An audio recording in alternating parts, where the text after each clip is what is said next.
नमस्कार, आप देख रहे हैं नेशन नाउ समाचार और मैं हूं आपके साथ शुभी शुक्ला। राम मंदिर ट्रस्ट के सहयोगी और विश्व हिंदू परिषद के प्रांतीय मीडिया प्रभारी शरद शर्मा ने मीडिया को जानकारी देते हुए बताया कि पहले जहां हमारे आराध्य रामलला को गुनगुने जल से स्नान कराया जाता था, वहीं अब शीतल जल का उपयोग किया जा रहा है। प्रभु के भोग में दही, ताजे मौसमी फल, जूस और लस्सी को प्राथमिकता दी गई है। बताते चले कि राम मंदिर अयोध्या में बढ़ती गर्मी का असर अब राम मंदिर में विराजमान रामलला की सेवा, पूजा और दैनिक दिनचर्या पर भी साफ दिखाई देने लगा है।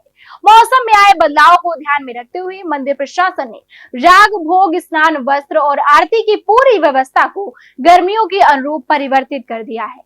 अब रामलला को ठंडक देने वाले पदार्थों का विशेष भोग अर्पित किया जा रहा है, ताकि 5 वर्ष के बाल स्वरूप में विराजमान प्रभु को गर्मी से राहत मिल सके। भगवान राम का ख्याल उनके भक्तों द्वारा रखा जा रहा है। रामलला की पूजा पद्धति में भी विशेष परिवर्तन किया गया है।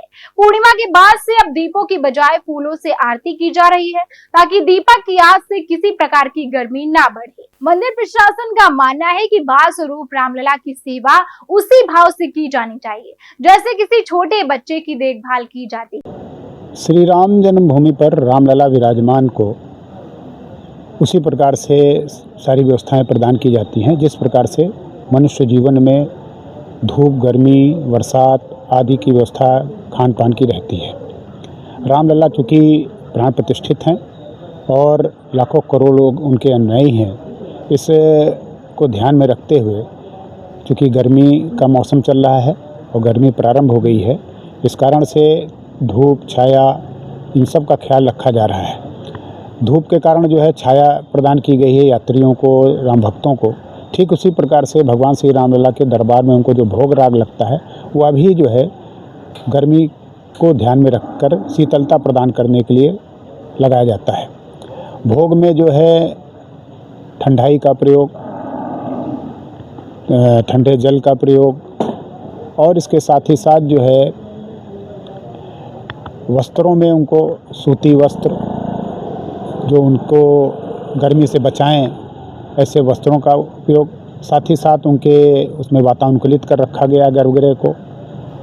और जो प्रातःकालीन अभी तो चूँकि गर्मी प्रारंभ हुई है, उसके बाद पुष्पों से भी आरती, दीपक से तो आरती होती है, पुष्पों से भी आरती का एक प्रचलन है। तो ये ध्यान में रखा गया है और उस कारण से जो हमारे वहाँ के पुजारीगण हैं यानी जो विद्वान हैं वह सब जो है उसी प्रकार से ध्यान रख रहे हैं जिस प्रकार से एक बालक का रखना चाहिए। भगवान श्री रामलला 5 वर्ष के स्वरूप में हैं और उनकी पूरी सुरक्षा वह हमारे पुजारियों के हाथ में है। खान पान की व्यवस्था पुजारियों के हाथ में है। तो सारा भोग, राग, आरती सारी व्यवस्थाएं जो हैं वह सुचारू रूप से उनके अनुकूल चलें, ऐसा प्रयास श्री राम जन्मभूमि तीर्थ क्षेत्र ट्रस्ट के माध्यम से किया गया। यही कारण है कि गर्भगृह में कूलर लगाए जा चुके हैं और आने वाले दिनों में एसी लगाने की भी तैयारी की जा रही है। बने रहिए नेशन नाउ समाचार पर, देखते रहिए हर छोटी बड़ी खबर सबसे पहले।